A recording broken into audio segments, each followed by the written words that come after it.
कथा के अनुसार हिंदू कैलेंडर में हर माहे आने वाली कृष्णा पक्ष की अष्टमी तिथि मासिक काला अष्टमी पर्व के रूप में मनाई जाती है।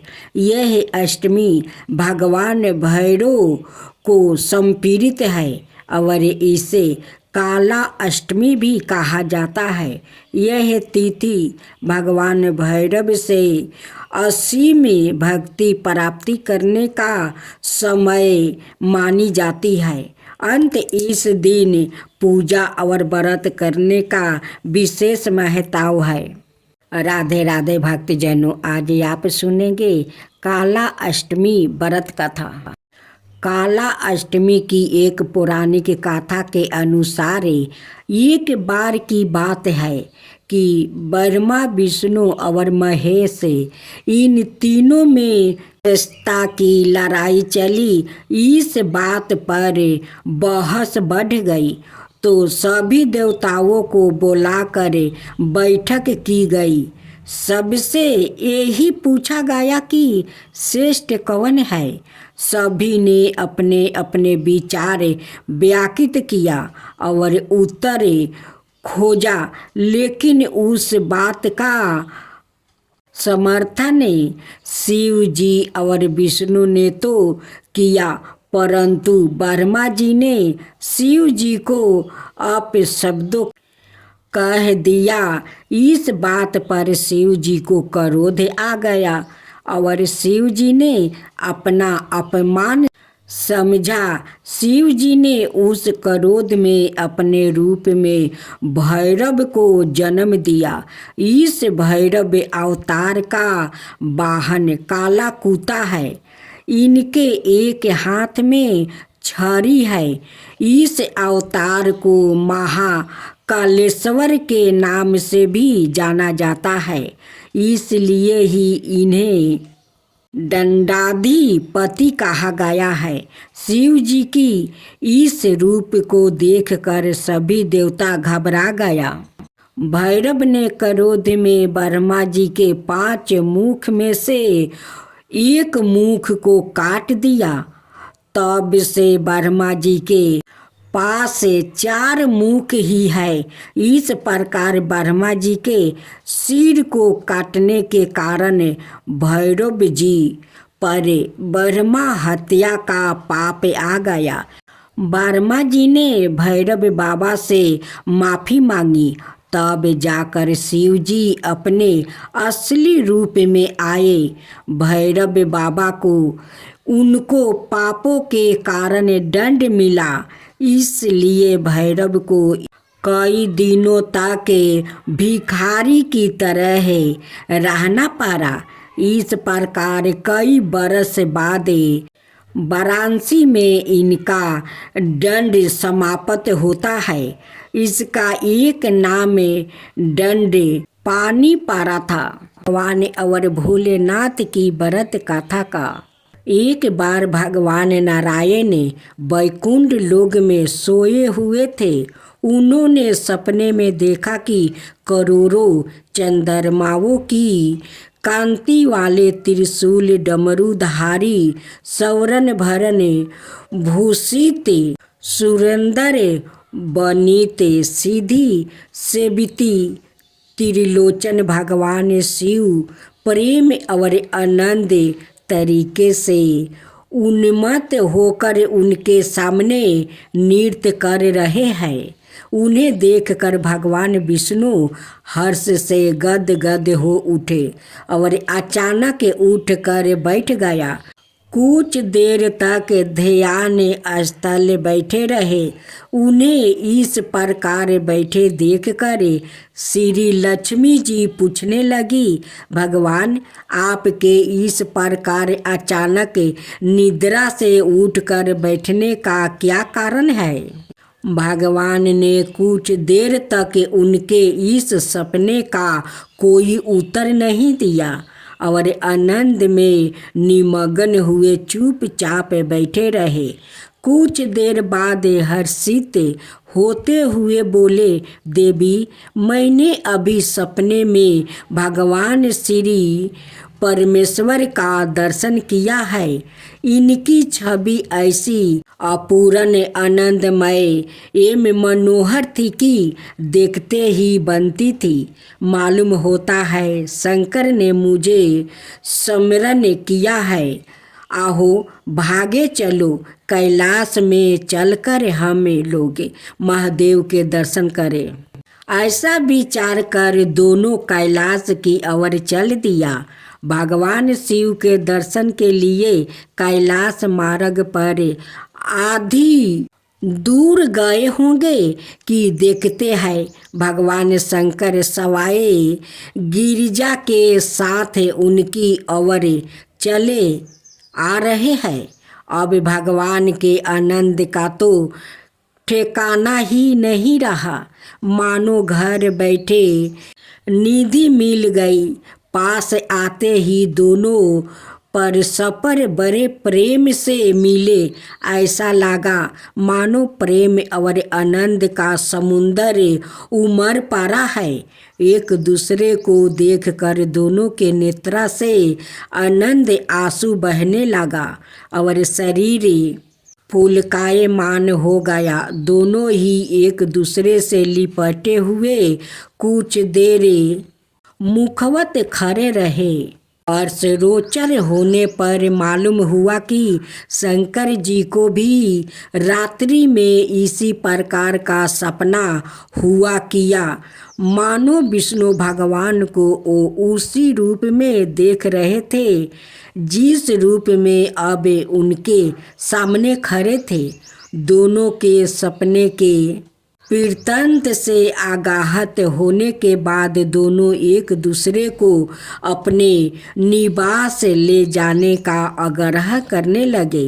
नारायण ने कहा कि वैकुंठ चलो और भोलेनाथ कहने लगे कि कैलाश की ओर प्रस्थान किया जाए। दोनों के आग्रह में इतना अलौकिक प्रेम था कि यह निर्णय करना कठिन हो गया कि कहाँ चला जाए। इतने में ही क्या देखते हैं कि बीना बजाते हरि गुण गाते नारद जी कहीं से आ निकले। बस फिर क्या था, लोग दोनों उनसे निर्णय कराने की कहा जाए। बेचारा नारद जी तो सवाए परेशान थे।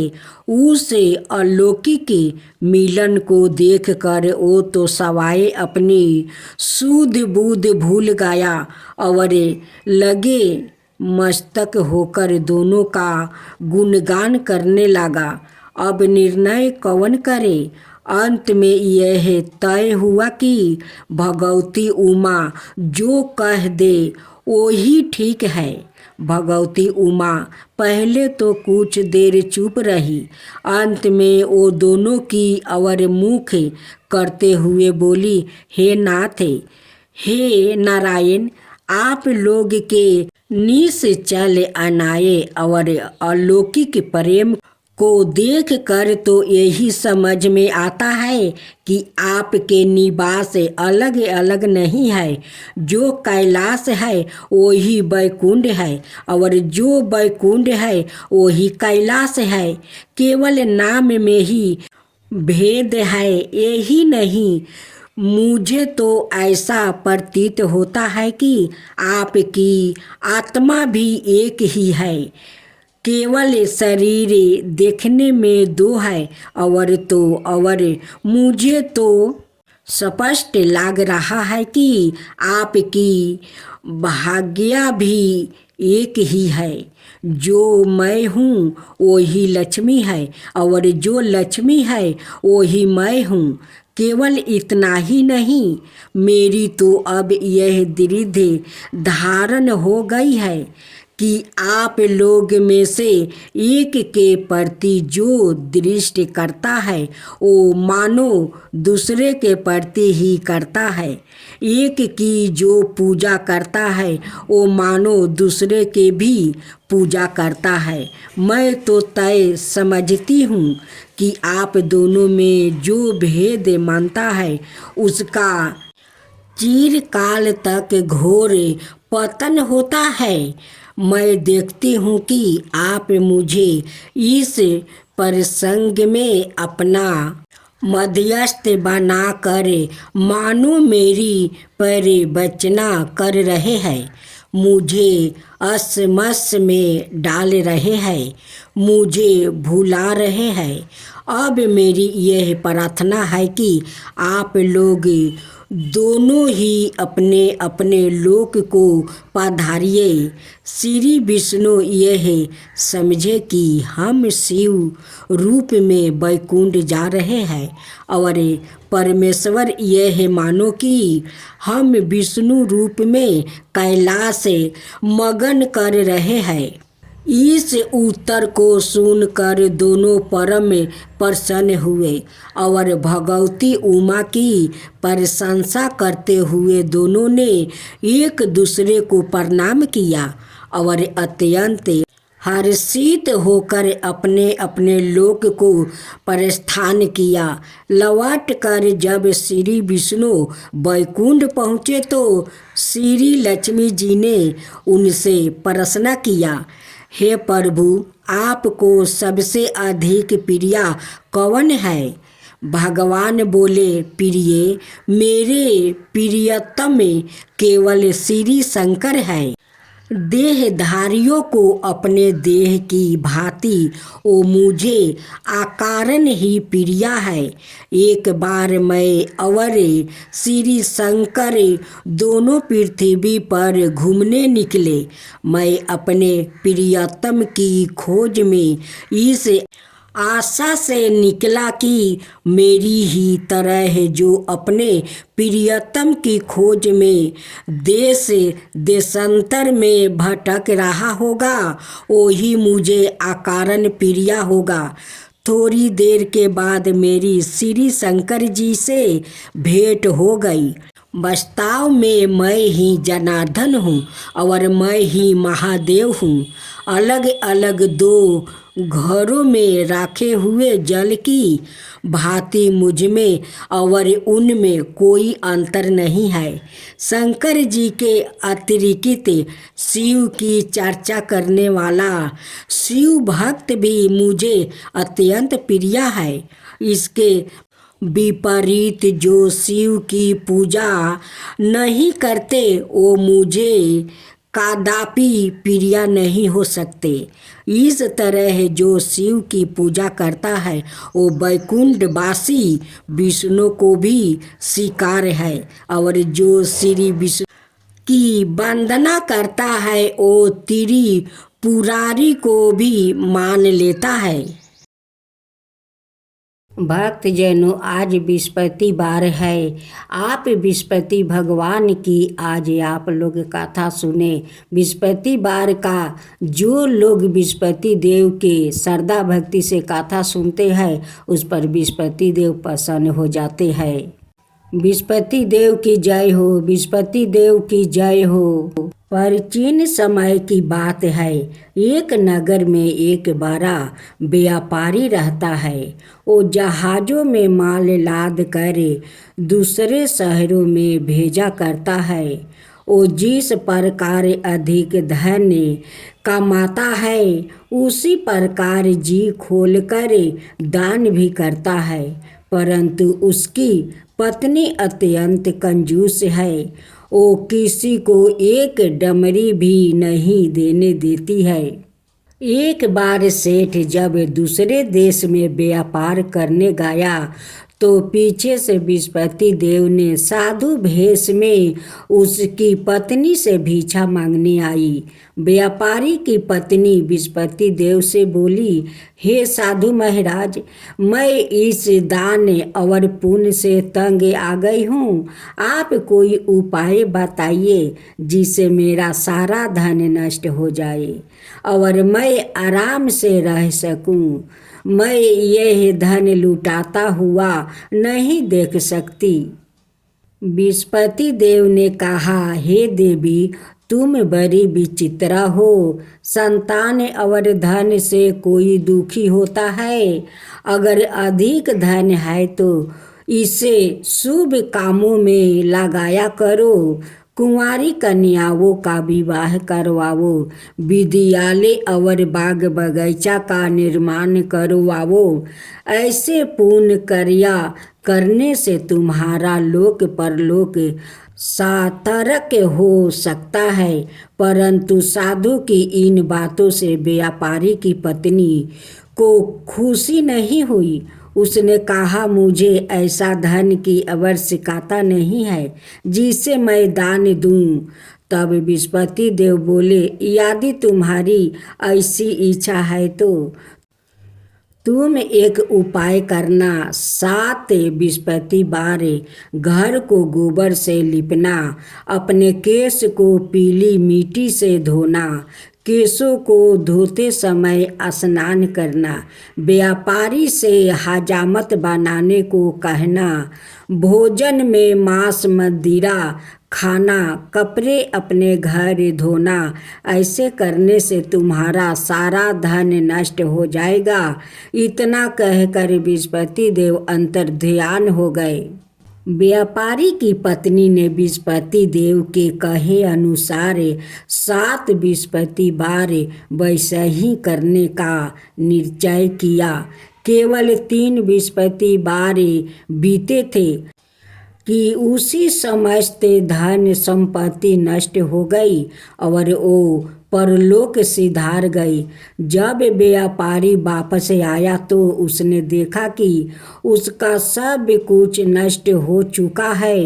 उस व्यापारी ने अपनी पुत्री को संताना दी और दूसरे नगर में जाकर बस गया। वहाँ वो जंगल से लकड़ी काट कर लाता और शहर में बेचता। इस तरह वो अपना जीवन बिताने लगे।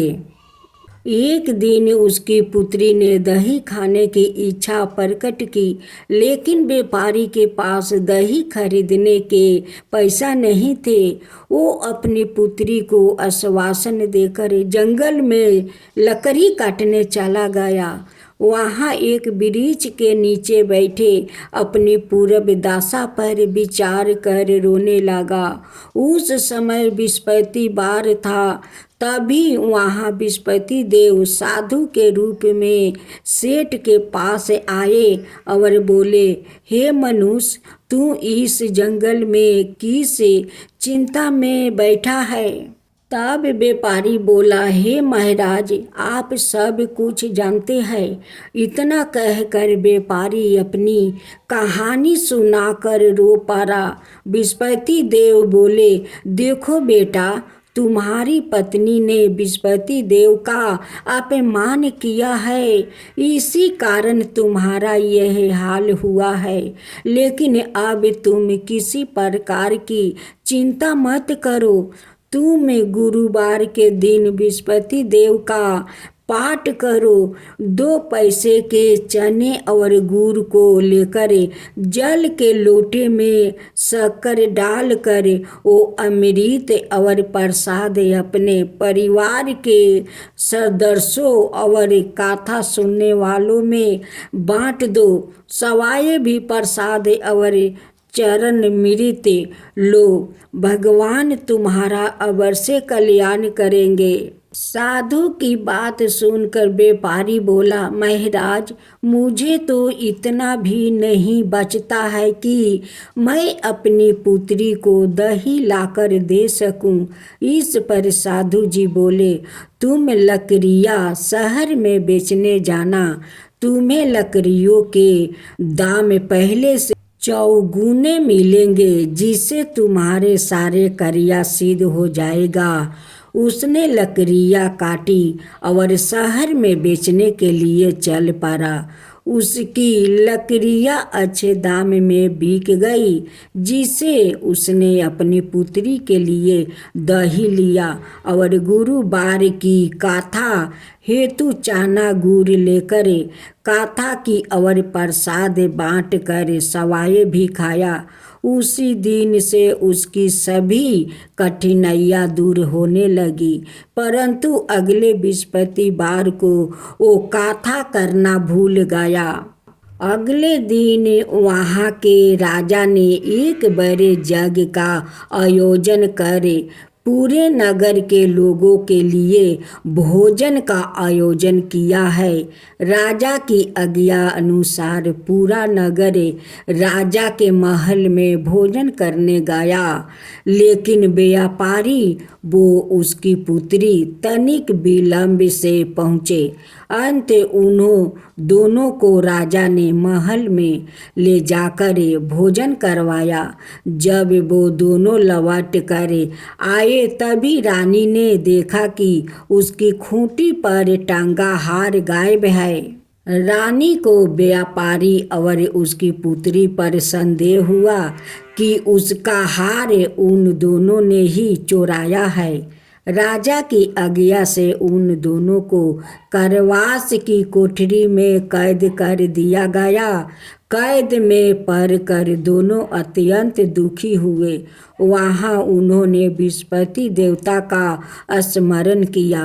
बृहस्पति देव ने प्रकट होकर व्यापारी को उसकी भूल का अभ्यास करवाया और उन्हें सलाह दी कि गुरुवार के दिन कैद खाने के दरवाजे पर तुम्हें 2 पैसा मिलेंगे। उनसे तुम चने और मुनका मंगवाकर विधि पूर्वक बृहस्पति देवता का पूजन करना। तुम्हारे सब दुख दूर हो जाएंगे। बृहस्पतिवार को कैद खाने के दरवाजे पर उन्हें 2 पैसे मिले। बाहर सड़क पर एक स्त्री जा रही थी। व्यापारी ने उसे बुलाकर गुड़ और चने लाने को कहा।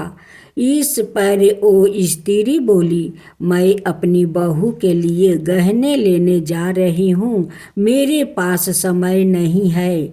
इतना कहकर वो चली गई। थोड़ी देर बाद वहाँ से एक और स्त्री निकली। व्यापारी ने उसे बुलाकर कहा कि हे बहन, मुझे बृहस्पतिवार की कथा करानी है, तुम मुझे 2 पैसे का गुड़ चना ला दो। बृहस्पति देव का नाम सुनकर वो स्त्री बोली, भाई मैं तुम्हें अभी गुड़ चना लाकर देती हूँ। मेरा एकलौता पुत्र मर गया है। मैं उनके लिए कफन लेने जा रही थी, लेकिन मैं पहले तुम्हारा काम करूँगी, उसके बाद अपने पुत्र के लिए कफन लाऊंगी। वो स्त्री बाजार से व्यापारी के लिए गुड़ चना ले आई और सवाए भी बृहस्पति देव की कथा सुनी। कथा के समाप्त होने पर वो स्त्री कफन लेकर अपने घर गई। घर पर लोग उसके पुत्र की लाश को राम नाम सत्य है कहते हुए शमशान ले जाने की तैयारी कर रहे थे। स्त्री बोली, मुझे अपने बेटे का मुख देख लेने दो। अपने पुत्र का मुख देखकर उस स्त्री ने उसके मुंह में प्रसाद और चरना मृत डाल दिया। प्रसाद और चरना मृत के प्रभाव से वो पुनर्जीवित हो गया। पहली स्त्री जिसने बृहस्पति देव का निरादर किया था, वो जब अपने पुत्र के विवाह हेतु पुत्र वधू के लिए गहने लेकर लौटी और जैसे ही उसका पुत्र घोड़ी पर बैठकर निकला, वैसे ही घोड़ी ने ऐसी उछाल मारी कि वो घोड़ी से गिरकर मर गया। यह देख स्त्री रो रो कर विस्पति देव से क्षमा याचना करने लगी। उस स्त्री की मिनती से विस्पति देव साधु भेष में वहाँ पहुंचकर कहने लगे, देवी तुम्हें अधिक विलाप करने की आवश्यकता नहीं है। यह विस्पति देव का अनादर करने का कारण हुआ है। तुम वापस जाकर मेरे भक्त से क्षमा मांगकर कथा सुनो, तब ही तुम्हारी मनोकामना पूरी होगी। जेल में जाकर उस स्त्री ने व्यापारी से माफ़ी मांगी और कथा सुनी। कथा के उपरांत वो प्रसाद और चना मृत लेकर अपने घर वापस गई। घर आकर उसने चना मृत अपने मृत्यु पुत्र के मुख में डाली। चनर मृत के प्रभाव से उसका पुत्र भी जीवित हो उठा। उसी रात विस्पति देव राजा के सपने में आया और बोले, हे राजन, तुम जिस व्यापारी और उसके पुत्री को जेल में कैद कर रखा है वो बिल्कुल निर्दोष है। तुम्हारी रानी का हार वही खूंटी पर टांगा है। दिन निकला तो राजा रानी ने हार खूंटी पर लटका हुआ देखकर राजा ने उस व्यापारी और उसकी पुत्री को रिहा कर दिया और उन्हें आधे राज्य देकर उसकी पुत्री का विवाह ऊंचे कुल में करवाकर दहेज में हीरे जवाहरात दिया। ओम जय विस्पति देवा, जय विस्पति देवा, छिन छिन भोग लगाऊं केदली फल मेवा। ओम जय विस्पति देवा, जय विस्पति देवा। तुम पुराण परिमत माँ तुम अंतर्यामी, जगत पिता जगदीश्वर तुम ही सबके स्वामी। ओम जय विस्पति देवा, जय विस्पति देवा।